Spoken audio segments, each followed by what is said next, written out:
Hello and welcome to today's UEFA Euro 2025 reaction show. I'm Sandra Herrera alongside Darian Jenkins and Scotland International Jen Beattie. We want to thank you all for joining us here on Attacking Third. Whether you're with us live on YouTube or listening to us as a podcast, we're just happy that you're here, and let us know that you're here, because if you are joining us live, that means you're probably in the chat. And we want to hear, of course, all of your feedback as well from all of the action in the 2025 Euros. We are coming to you today following Group B match day 2, where we're going to go ahead and react to Spain and Belgium. We're also going to discuss some of the biggest takeaways from yesterday's Group A matches alongside Portugal and Italy, which ended up being a wild match today.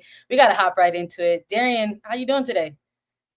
I'm good. Not only is it Euros time, it's also AFCON time. So I had to rep my Ifi Onumanu kit. This is my favorite kit, y'all, and my bestie. But I'm excited. We get to talk more football. We got a lot of goals. It's a good day. I'm excited about it. We're going to touch on AFCON at the end of the show too. I'm excited for that. Jen, I missed you. It's been good seeing you doing all this Euro coverage, but now you're back here on A3. How you been? I'm glad you said that. I've missed you guys so much. I'm so happy to be back. And there's just so much football going on, guys. I've been having so much fun working it, talking about it, but can't wait to break it down with you guys on Attacking Third. Right on. Let's just hop right to it. We've got to get into the matches that we took in today. Kicking things off, Spain and Belgium for the Group B match day 2 games, and this is your spoiler alert. It was quite the blowout. Spain with a 6-2 victory over Belgium. Perhaps another bit of a statement win, or maybe it means something else. We'll get into it. Spain now with 11 goals in just 2 matches, gone ahead and just matched Germany's best ever full group stage tally across 2 games. I made a comment because sometimes we get some chats going before we actually hop on to the show, and I was like, this is video game shit. Like, what is going on here with Spain? They didn't leave any room here for error or doubt in terms of what we were talking about way before the Euro started, as far as favorites or them being co-favorites alongside England in this tournament. We got a lovely little graphic up here. Spain topping the goal scorers. Esther Gonzalez leading with 3, Alexia Putellas with 3, and then you've got several other players across the board with a goal apiece. 11. Rack them up and count them up. 11. Darren, I want to go to you first for this. Was there a moment in this game where any sort of doubt crept in for you? Like, is Spain showing any weakness whatsoever in these early group games? Spain has weaknesses. The thing is, they're always going to score. How do you limit them scoring and also take those opportunities to counter? And Belgium actually had moments where they looked really good. I think on set pieces, Spain looks vulnerable. Transition, Spain looks vulnerable. You could drive a truck through the back line at times. But it's Spain on the ball, to me, that's what makes them one of the top teams in the world. It's almost like watching poetry in motion, and I think it stems from Alexia Putellas. If you watch the first goal, just look at how tight they keep the field. And that's how they got regained so quickly. They're short passes, they're compact, they're bouncing the ball quickly, it's foot specific, the texture's perfect, everything about it. But as soon as somebody makes a mistake, there's 4 or 5 players clobbering a Belgian player to get the ball back. And it just ended up being suffocating. But Spain, they're not invincible. As good as they are, as much as we love to watch them, they are not invincible. And Jen, I know our resident center back, you got to tell us your thoughts on Spain and how maybe teams can key in, especially on that match, and know how they can hurt them moving forward. I think it's really interesting, especially in this Belgium game today. Because look, let's face it, the opening game versus Portugal was so straightforward, right? They weren't, didn't have any major decisions to make as a backline, but today was different. And I think if you watch Belgium, especially on attack, those early balls in behind, they're the ones that get Spain. When you win the ball back in that mid block of the field and you've got another half to go in attack, okay, their goal got called offside, but what a goal. And if I was in France national team and England, you got Lauren Hemp on your side, You have Clara Bull for Germany ready to attack those spaces and might be a little bit more game intelligent to hold their run and to not be offside. I'm thinking I would take confidence from that personally, knowing that Spain do have their weaknesses. And on the flip side, those teams will defend better. Again, no disrespect to Belgium or Portugal leading in, but I'm watching Alexia Putellas. And look, of course, she's 2-time Ballon d'Or winner. She will always be doing the smart movement and running off your shoulder. But still, teams still, I think, are giving a little bit too much respect in the box. You're watching the ball drop to Caldente and she's got time to take a touch, get her head up and slot it in the goal. And those are the moments, right? Do I think Germany will make those same mistakes? Look, maybe, but do they have better quality? Yeah, absolutely. I'm looking at Baltimore from Chelsea. She will attack those spaces all day. She has been phenomenal off the back of an incredible season for Chelsea, was a huge threat against England in the group stages already. So I'm thinking if you're a higher seed team right now and you've watched Spain, of course, they will always be a threat with what they pose. They're on the ball quality, their back foot receiving, their movement off the ball. When you're watching Spain, don't watch the ball. Watch the movement elsewhere. The ball goes backwards. You got someone attacking the space in behind. It is unreal to watch. But take confidence. I think their backline can be vulnerable, and they've shown that, whether it's a set piece. I know there was some height in the box for Belgium today, and that's what got it over the line. But I can't emphasize enough. If I'm in a higher ranked team right now, I'm taking confidence knowing that you can give them the ball in certain areas of the pitch, sit in a mid block, and go and attack the space when you win the ball back. Even looking at Claudia Pina's goal, sorry, Sandra, even looking at Claudia Pina's goal, I mean, brilliant finish. Who has that much time at the top of the 18? Exactly. Who is going to give you that much time? I think, Jen, you said it right. Belgium's defense one, they were chasing the entire game. Of course, you're gassed, especially late, but I don't think another team is going to give Spain as much respect as we saw against Belgium. And even thinking Champions League, I mean, this is basically Barcelona from the Champions League final with give and take of quite a few players that are now in the starting lineup, but they're vulnerable. You should have confidence by that. Go be physical. Be physical, and they don't know how to handle it. I'm so glad you brought up that game specifically, because then you have Blackstenius for Sweden, another prime example, came into that game, and it's similar styles. You're playing against a team that want to dominate the ball, and they're going to leave half of the field to go and play it in.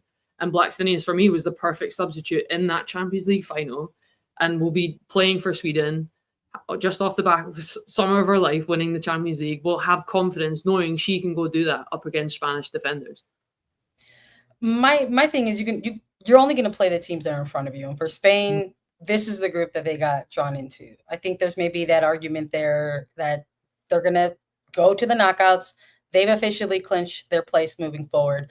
But what does the Spain team look like if maybe they find themselves as the top dogs in like a group A? What do they have against like some of these other kind of very stingy type of performing teams, whether it was a Finland or even a Switzerland at some stretches, and how would they look in terms of breaking down those challenges? But for them, they're in Group B. They had games against Belgium. They had game against a very emotional, high-stakes game against Portugal, and they will eventually have another showing against Italy. So you can only play the teams in front of you. So I think maybe there's that additional counter argument that who will be the team that is going to be Spain's kryptonite, if one such team even exists. I think that question presented itself a bit during their World Cup run as well. And we saw Japan, and a lot of folks had that circled and say, hey, maybe this is a team for Spain to watch out for. But they had a response and answer for that as well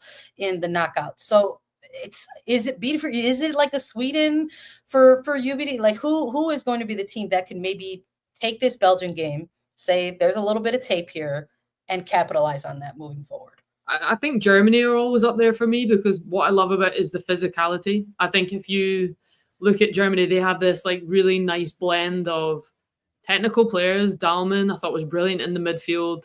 Saisa, incredible as well. And I think when you're playing up again, the one thing, my takeaway from the Portugal game, they weren't physical enough.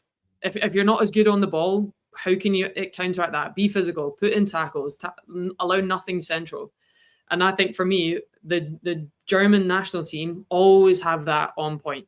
is never not a physical game when you're playing up against. But now they've added Clarabel, Schuler, different goal scorers across that front line that for me have stood out massively. Clarabel has been phenomenal to watch. Like if that does end up being a matchup, for me, if you can win the midfield battle, if you can not allow Caldente as much time on the ball, Alexia Putellas, figure out the movements. Of course, I'm talking about world-class play, and it's like the golden question is how do you stop them? But I think the physical aspect of the game come first.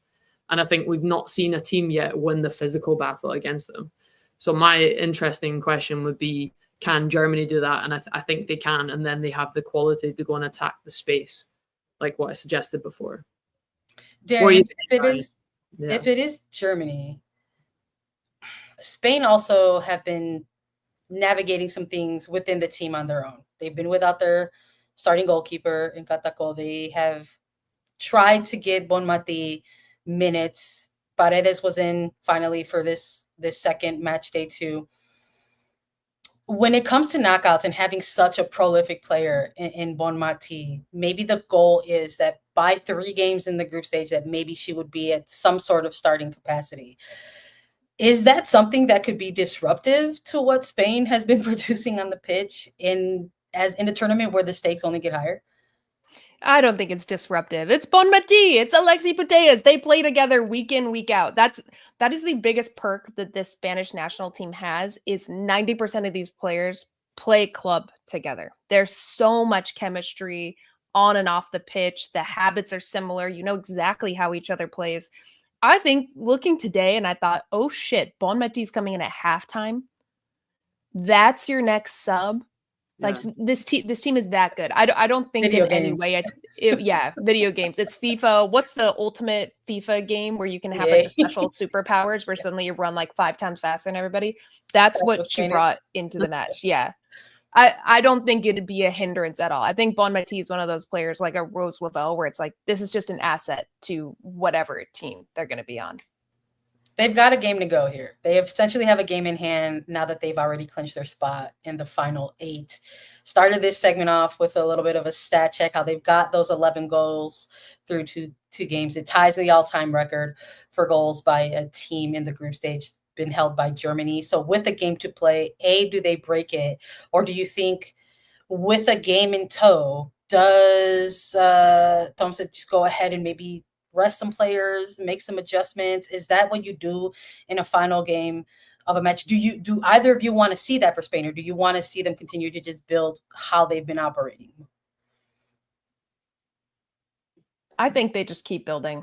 Yeah, you give your depth a little bit more. Like Vicky Lopez has gotten minutes. I think that's great. Like Claudia Pina is not always a starter. Peruelo usually is. Like this team is so loaded. It blows my mind. So yeah, maybe you switch around a couple pieces here and there. You give Bonmati a few more minutes to get her back into match fitness from her illness. But it doesn't take the foot off the gas pedal in any way, in my opinion. I think this is one of the federations that we've seen have done so well with managing their depth on their squad that the level is going to maintain being high. Yeah, I couldn't agree more. I think they'll stay consistent. Do I think they can afford to make a couple of changes? Absolutely. I think, but then I'm thinking, right, Paredes has always missed through suspension, so she's 1 game less. Bonmati, she's 1 game less having, the illness. So I think for we talked about disruption earlier. So maybe this Spanish team maybe needs a more consistency with their starting 11, but they are in a dream situation that they know they can make subs at any point, whether it's so early in the game. So this third group game is probably just an opportunity to get even more people off the bench and use their depth. And Daria's spot on. They have so much depth in there. We've seen it. Vicky Lope, you're thinking, oh my goodness, 2-time Ballon d'Or winner, Bonmati, illness before and then we see this superstar being linked to similarities, Lamine Yamal, and that's the kind of stardom, the kind of quality that she's been showing at such a young age. And that's the quality they have. They have so much depth. So I think they'll look at this third game to get more consistency, but still use the rest of their squad that we might not have necessarily seen yet. Okay, so if we do see a little bit of continuity going forward into this second game, our producer Mark had a great graphic that he put up on the YouTube showing all the goal scorers. A girl repping NWSL in the Euros, Esther Gonzalez, has got 3 goals to her name, alongside Alexia Putellas with 3 goals as well. They're head to head. They're both chasing this golden boot, apparently, in the tournament. If they both get the start, who's going to get the difference here for either of you? Who do you got? I'm rocking with Esther. MVP in NWSL, lead goal scorer, and over the Euros. I think she's got it. It's the summer of Esther. You can't write her I off. love that. I'm going for Alexia Putellas on this one. I think, again, I'll say it again, when you're watching Spain play, don't watch the ball, watch her movement. It is phenomenal. The top players like that don't get 2 goals and 2 assists for a chance. It was her level of finishing as well. What I love about the Spain national team right now, everyone talks about this, the style of play. They have scored goals in every way possible, whether it be long balls, short plays, finishing around the box, and that's what the top teams do. They haven't tried to. So for me, they've been so adaptable, and she's been at the forefront of that. Her movement off the ball, her finishing, her composure in the box has been second to none for me so far. So I'm going for it. Is it not like 2 player of the match appearances as well? Unheard of. But she's a heartbeat. I think for someone as well to have torn their ACL, and for the whole narrative, she's looking like she's back to her best. Everyone's saying it, and I think it's so true. It's feeling good. All things are feeling good. The vibe check is seriously good for Spain. Wait, Sandra, who do you got? Yeah. Oh, I'm going with Esther. I'm rocking with Esther. Let's go. We're just talking about Golden Boot. I'm with you on everything else as far as like player of the tournament. I think that's got Putellas written all over it at this moment. But as far as just pure goal scoring, I think Esther might edge things out moving forward. But either way, Spain no longer viewed as kind of co-favorites in this one. They definitely look like the team that are running away. And the chat also agrees. We took a poll. 79% of those who participated in the poll said that this is Spain's tournament to lose. 21% say no, it's not. You've still got work to do, but we'll see. They got 1 more game to go, and then knockouts begin. And we've got some more games to discuss moving forward as well. We're going to chat a little bit about the host nation, Switzerland. So make sure you stick around after a quick break.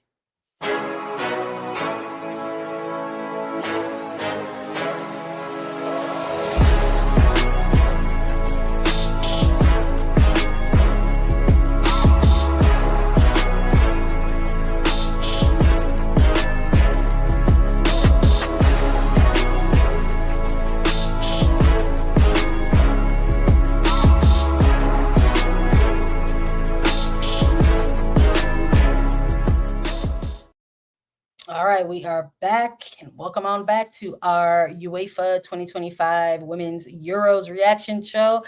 We've got to take a deep dive into maybe some games that you've missed along the way. If you're just joining us, we're chatting all things Spain and Belgium, a very wild kind of match day 2 for Group B. But Group A also gave us some surprises as well, especially the host nation in Switzerland. Again, another spoiler alert for you if you are truly living in the past. They went ahead and defeated Iceland, eliminated them, as a matter of fact, with a 2-0 scoreline. Unfortunately, Iceland had the honors of becoming the first team to be knocked out of the 2025 Euros, and Switzerland, on the other side of that narrative, have risen their profile moving forward. Jen, I'd love to get your takes on this. Switzerland has absolutely, I think, set a bar, I think, for being a host nation. The scenes have been immaculate. Every time we get to get any sort of snippets about the home country, we get views of the Alps, we're getting shots of the crowds. Talk to me a little bit about kind of the host nation energy here in the Euros.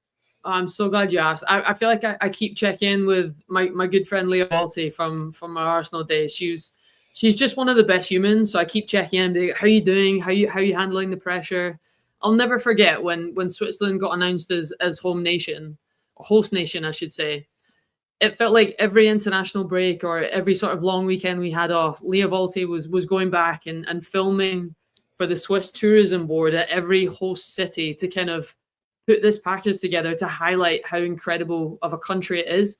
And I think seeing that now is just amazing. And I think she set up, actually, I want to shout out to her Lia's Switzerland page, that if you are a fan who's watching, in Switzerland, go check it out because it's got everything from tobogganing to wine tasting. I know what I'd be signing up for. Oh yeah.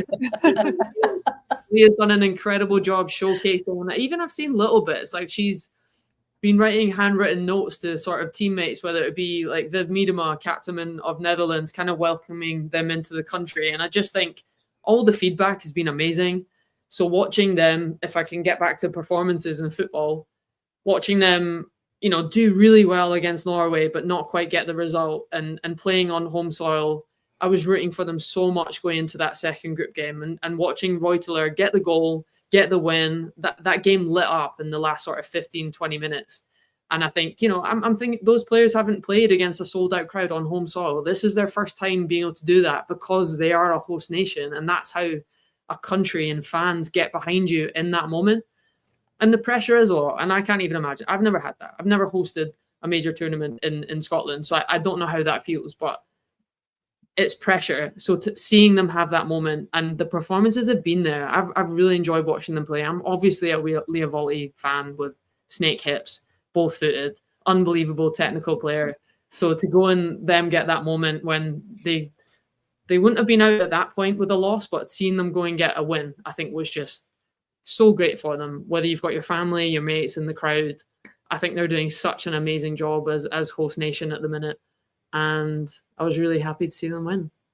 No, I'm with you 100%.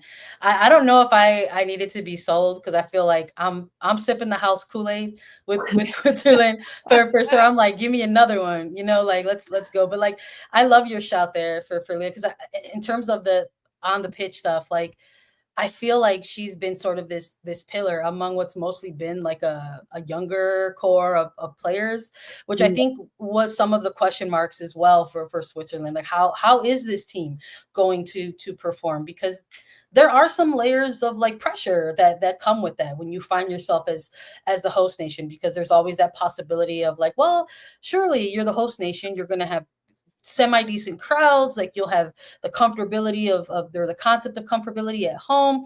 You're going to do well. At the very least, you can maybe make a knockout run, but that's not necessarily always true or the case. You still have to get on the pitch and you still have to perform. And maybe that combination of being fueled or having the passion, invested in it as the home side, along with maybe having a peculiar group, because Group A has been very peculiar. Let's just be real. Like there were opportunities there. And I love that Switzerland have shown that they're like absolutely taking those opportunities in front of them and like really just kind of running with them. Who I can't imagine how things would feel if they maybe did get that sort of, any type of result really against Norway. So it's been fun to watch for sure. I know, Darian, when we were on the show, we were cracking jokes about mountain time and altitude, but it's been fun. The altitude is crazy. No, but even listening to Jen, it's so great to hear you talk about Leah and knowing that she's doing that and she's taking it so personal that this is such a momentous thing to happen for women's soccer in Switzerland. The fact that this many fans are showing out, the fact that the traffic lights have women's soccer players on them. You see fans storming on major walks with thousands of people going to the stadium. Like, oh my God, this is what the game needs. We love to see that. But thinking about a team that I think succumbed to the pressure of being a host nation, back to France, being the bridesmaid and ever the bride, I think that's a team that we have such high expectations for that haven't lived up to that. And then hosting, I think, just was more of a detriment than it was a leg up in a tournament. Whereas Switzerland, I don't know how many of us had real expectations, even in this group, that they were going to be great. But I have loved watching them play. I think from the first match, every 15 minutes, you saw them grow into the game. The second match against Iceland, coming out and scoring those late goals. It just like, how do you not root for them? They're a team that you've like kind of fallen in love with throughout the tournament. I couldn't agree more, especially in a group where Norway are topping it with 6 points and the underwhelming narrative of their performances. And I know that's been a talking point for everyone. And I kind of, again, I sound like a Switzerland fan at this point, but I'm just disappointed they didn't get the thing out of the first game, because then they would have been topping the group and how incredible that would have been. But what I love about tournaments is when young people just become go on this trajectory. I want to talk about Iman Beney for a couple of minutes because Go she off. is just So good.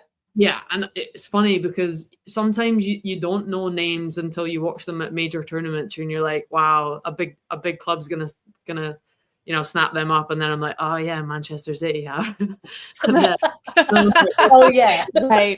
They must have some pretty decent scouts out there because I can't wait to watch her back in the WSL in England next season. But what a player. She's been a stood out for me. And talk about young players with no fear playing in their home country and again just taking the opportunity, and she was incredible for me. That matchup in the last game just there I thought was awesome. She's been brilliant. So shout out absolutely. Only 18. Great.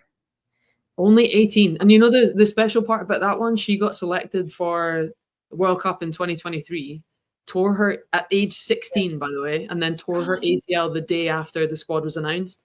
So for her to fast forward, obviously a couple of years, and I can't imagine how heartbreaking that, no matter what age, right? Whether she was 16 or 26, that would have been heartbreaking. So to see her take this opportunity at still such a young age, knowing she's about to go and play for a big club is amazing. So credit. I would have to double check like the birth dates, but maybe she could have even like rivaled, I think, Casey Fair for like youngest player in the tournament that year had she not done her ACL. Yeah, so it's like it's crazy how it's been like, it's what a tough journey for this 18-year-old. It's like so like miles and kilometers and kilometers to go. It's like how we talked about Linda Caicedo though. Yeah, same in the same vein of like you've done all this and you're how old? Yeah, like what the hell am I doing? Even me, that's how that makes me feel. I'm like, you're not even 30 yet, and you've hit 100. You're just a baby. Yes, literally. No, 100%. We'll see. Like, what I mean, there's like we were talking about how for some teams they've got a game in hand in Spain at the top of this segment, at the top of the show. But for Switzerland, they haven't gotten it done yet, right? Like they still need a final result to kind of launchpad them into women's soccer history books, their nation's history books. There's a final game that's going to mean something. It's even more high stakes than their first two group matches. They've got one left against Finland. They are in a better position where that they quote unquote, just need a draw. You never want to frame it that way because you also don't maybe want to. I would hate to see this team. You're leaving it up to fate when you say kind of just sort of play it out to a draw. It's like you can almost sort of see it. When a team's mentality is playing for the draw on the pitch. And I feel like that would stifle them in a little bit what they've grown into and worked into. But as far as going up against a pretty unpredictable Finland side, who they themselves have kind of strung together some stretches of performances here in the first two games, is this going to live up to the hype of like the winners take all for you? Do you have a prediction at all, Jen?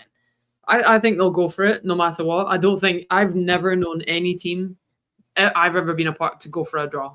Just that's never been a mentality for me and teams I've been a part of. So I don't think by any means that's what Switzerland or Finland will do. I think they'll both go to win the game, especially playing on home soil even more for Switzerland. Playing in front of a home crowd, that's not something that will happen. I think the best thing for Switzerland that has happened is watching Finland against Norway and how good they were on the ball. And if you don't condense those spaces in midfield, that Norway flat 4-4-2 was just wide open for Finland to go and play through. So if you're in the Switzerland camp right now, you're watching everything about that game.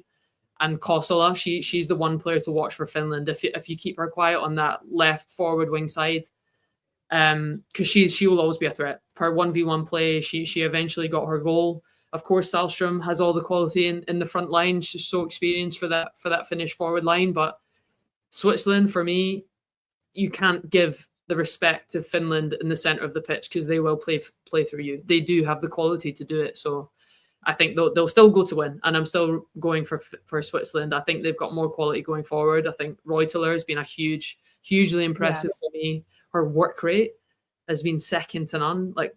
But in terms of box-to-box defending, going forward, her runs in behind, a big threat for Switzerland. So I think they'll still go for it. I think they'll give the respect to Finland, knowing they have to be compact in the midfield and not let them through. but I'm going for Switzerland. How about you, Darian? You running with the home side?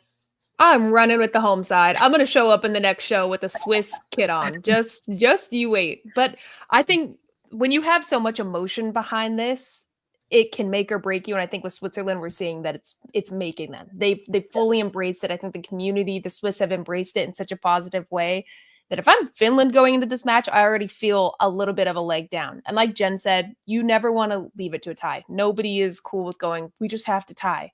No, you're on a national team. You're hosting this tournament. The country's behind you. The world's behind you. You've got new fans that want to support this team and see you win. I'm going to go with Switzerland. I do think Finland, as Jen said, they have some big threats that you have to shut down. They are good at playing in the pockets. They're good at that tight, quick passing. Is it as clean as maybe a Spain? No, but they get it done. So I'm going to say 2-1 Switzerland. Yeah, I think we could see some goals in this one. I don't think it'll be, I don't know if we'll see zeros by any means in this one, because I think both teams have to go for sure.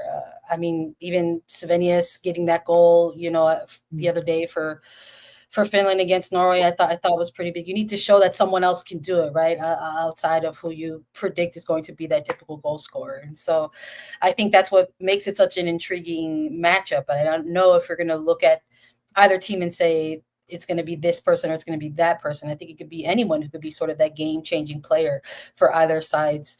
And it hopefully will just lead to a really good match. I mean, I think everyone is going to ride for Switzerland. I think to the point where we even took another poll, and the chat has pretty much said in a landslide, it's going to be Swiss by 94% of the vote. 6% hanging on for Finland to advance. So we'll see. It's gonna be something. We'll just leave it at that for sure. Norway on the other side of that, another one of those Group A members.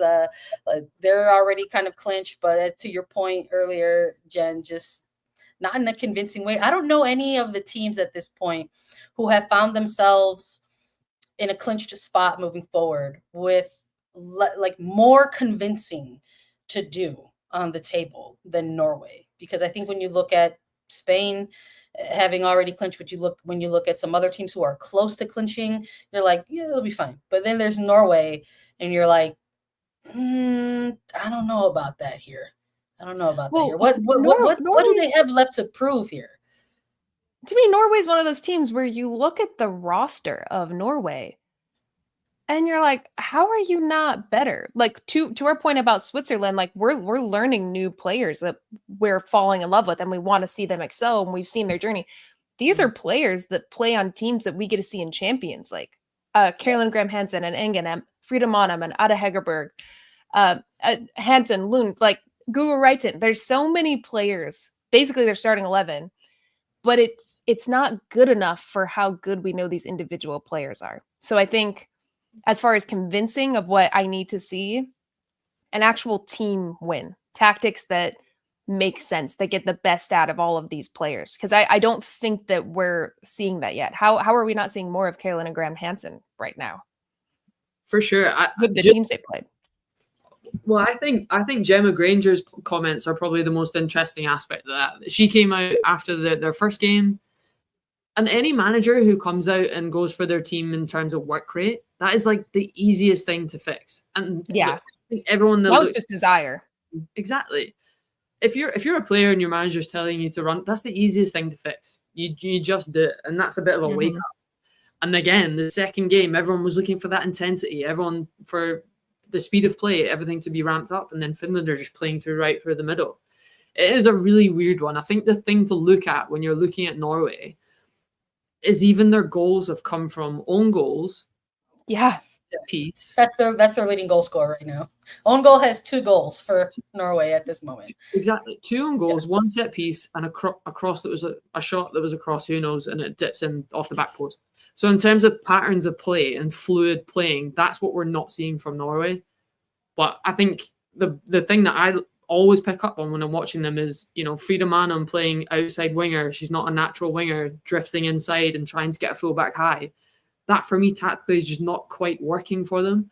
But still, defensively, just you're thinking, I agree with you, that roster should be set up in a way that should be a struggle to play through, because everyone went for Norway's backline, saying lack of speed. It's not been their backline. It's been the entire 11 that has been really straightforward.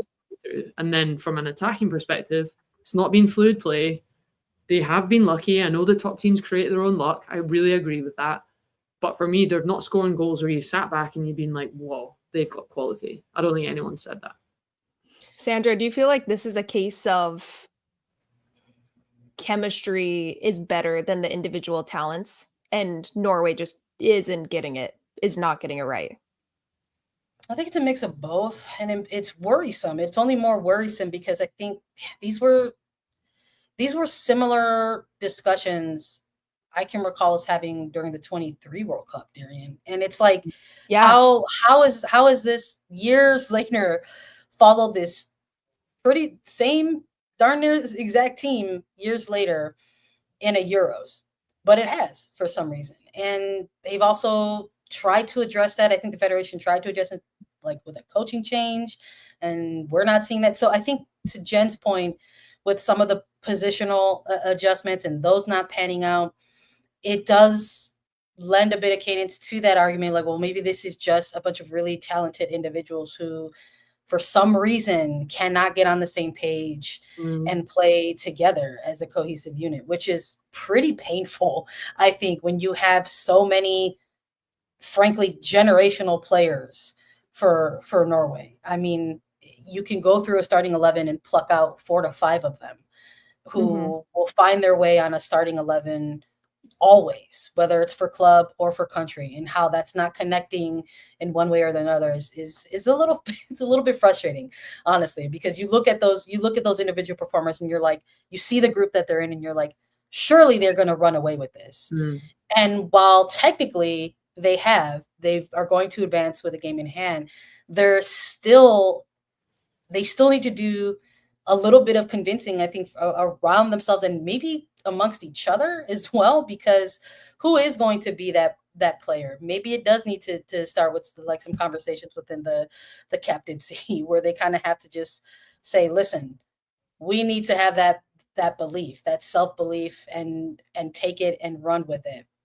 It'll be interesting to see if it's the knockout rounds that kind of instills that in them, because if you don't have that at this point in the group stage, I don't know how you can anticipate having a deep run in the knockouts. So they've got a game to try to go ahead and wrap it up, and we're gonna go ahead and wrap up this segment too. We're gonna leave you on a teaser because there's still plenty of Euros to talk about, and we're gonna be back talking tomorrow about it. But in the meantime, we also got to check in on some other things happening around the world of women's football. So make sure you stay tuned after a quick break, because we're going to touch on all things women's AFCON.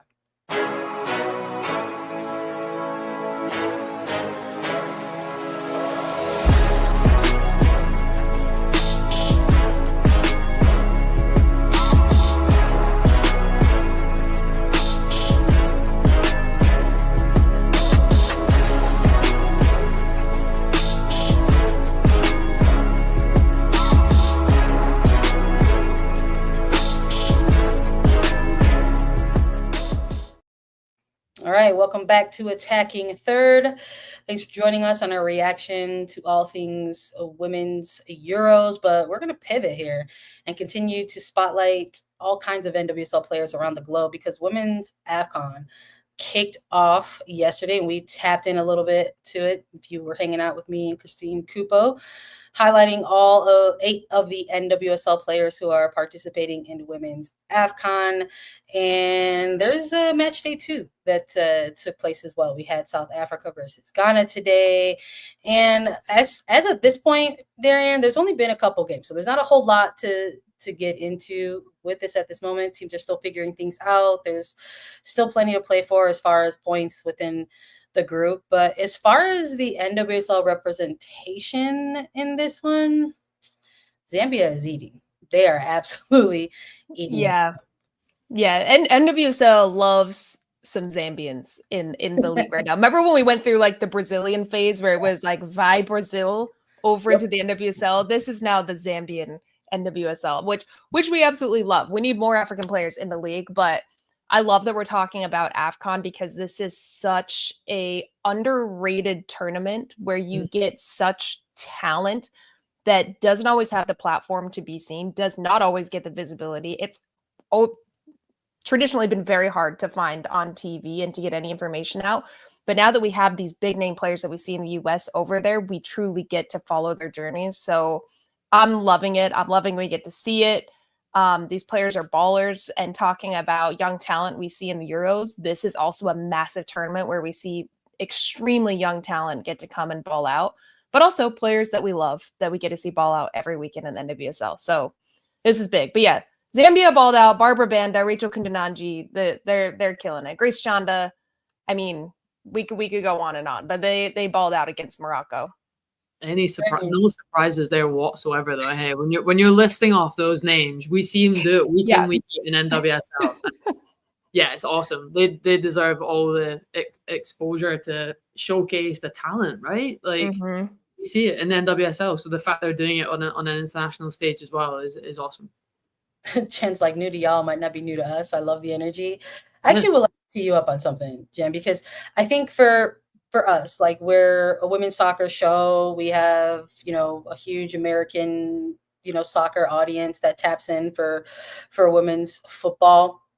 And we're, respectfully highlighting NWSL players specifically in women's AFCON. And it's with these tournaments where maybe the casual fans can find themselves tapping in and get connected with these sort of high profile players and the clubs that they perform with. And not only that, these players in turn get to return to their national teams and kind of flex what they've been doing in their club environments.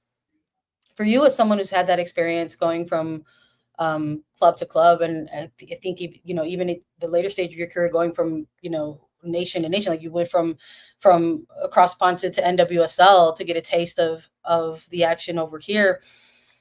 What's it like, kind of like making that transition, like when you find yourself maybe playing in a certain amount of time, because some of these players have only played one season in NWSL, and now they find themselves playing in women's AFCON. What's it like kind of making that mental switch when you are just kind of representing a nation, but maybe also representing your club?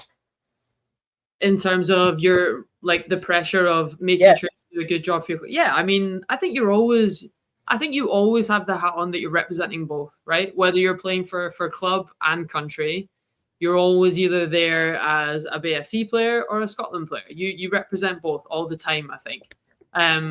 But the switch is hard for sure. But I think, these girls have been playing professional for so long now that everyone knows it's the best job in the world, and you're going and representing your country at major tournaments. There's no bigger or greater privilege than that. So the fact that they're able to go and showcase that, like we're all able to do, I think is awesome. And we've seen them do it week in, week out. We're all talking about it. Kudananji, Barbara Banda, Shwala. I had the pleasure of playing with her last season, and the quality that she can bring.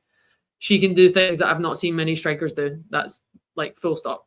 Her powerhouse in the box. So she's an unbelievable international player as well. And I think you're always aware of that when you sign for teams. You're very aware of the different nationalities that everyone plays for, and how cool that is. And you're always, when you're playing for a club, you're always got one eye on the international window and who's going to represent their country and the support that everyone gives each other. So I love that as a player, becoming, a support for different nations because you're teammates with them and watching them and support. I loved it. That's why football is the best. It brings people together. It's that community. But no, it's definitely difficult switching from club to country, especially the travel.